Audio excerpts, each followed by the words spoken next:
Begin by clicking this toolbar toggle if it's not already open so that you have both of these lines.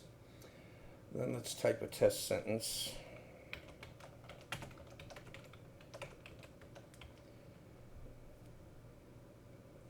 You can begin to see how these tools work by highlighting the test sentence or the text that you've typed or that you want to modify. And you'll notice these icons, each one tells you beneath it what it will do. So let's start out with bold. You can see that topic is now bold.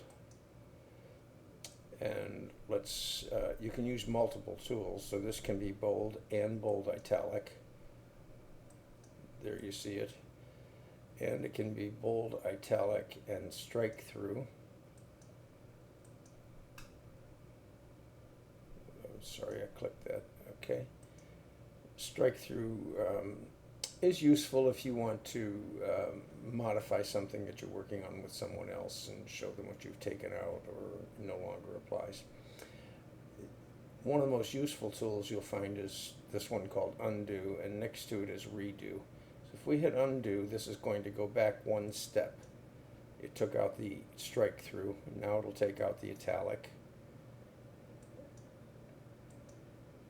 And now it will take out the bold.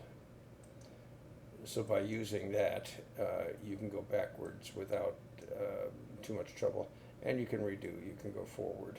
So we're back to where we started with bold. Let's undo that. Now let's copy this and insert it a couple of times into the document so that you can see how the lists work. You highlight the area that you want to make lists of, and there has to be a carriage return or hit the enter after each one, or you'll get unexpected results. Here you'll get a bulleted list. As you can see, the list is bulleted. We can change it to a numbered list. Now you can see it's numbered. Let's undo that.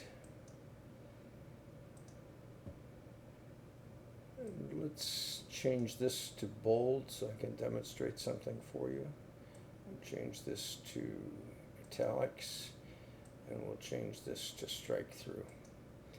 Now you can take one or all of those sentences, and you can come over here to the clear formatting, and we'll revert to what it originally was. Don't bother with these three, well, the toolbar toggle you use, of course, to show the extra icons. Don't bother with the more tag because it doesn't really apply to us. Don't bother with the photo gallery because it won't work for you. And you can try to use user avatar if you want to. It's a little bit complicated. I wouldn't necessarily recommend it, but you're free to give it a try.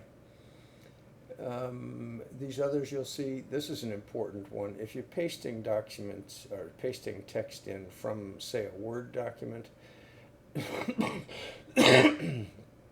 excuse me, Word documents and other word processors, when you paste them in, it carries with them the formatting that was used in the original Word processor document. That might not always give you the results that you expect, and it's very difficult to fix it once it's in there. You basically have to start over from scratch. It can be a real nightmare. So I recommend instead clicking paste as text, and it's now in, as you can see, in the text mode. Anything you paste in from a Word document now will come in without the formatting in the Word document, and you can use these tools to format it if you want to.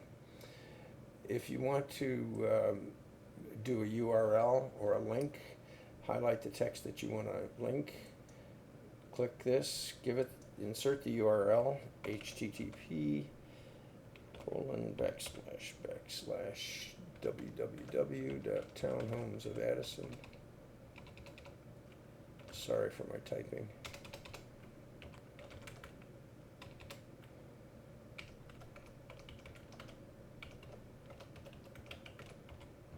Apparently I can't type and talk at the same time. I recommend opening the link in a new window so that when they close that window or tab, they will be back to where they started from. So you add the link. Now you can see that one sentence is a hyperlink, and if you were to click it, it would take you to the home page of Addison, of Townhomes of Addison, which is the URL we put in it. If you, if it doesn't work or you want to modify it for some reason, you can go in here and modify it right here. If you want to unlink it, just click this, and it's now unlinked.